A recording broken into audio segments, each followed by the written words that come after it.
ituloy nyo lang. Mamaya na natin pag-usapan yung reklamo. With barely 4 days to go, we cannot afford to fail. Most tayo dito, tayo pwedeng mapahiya.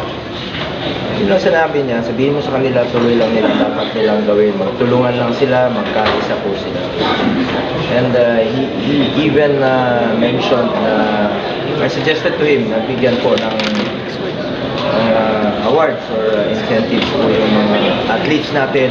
Maingganyo naman na lumaban despite the controversies ay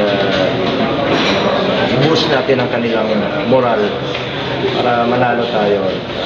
6th place tayo nung nakaraang Southeast Asian Games. Sana po ay maging top 3 naman tayo ngayon with hometown crowd. Nandito lahat yung mga Pilipino willing to cheer, willing to help, willing to volunteer. Ang dami po mga volunteers natin sa ngayon. Salamat po sa inyong lahat.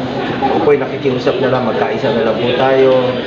At sana po ay manalo tayo. Mamaya na po yung hindi po makakatulong kung tayo ay magsisiraan sa mga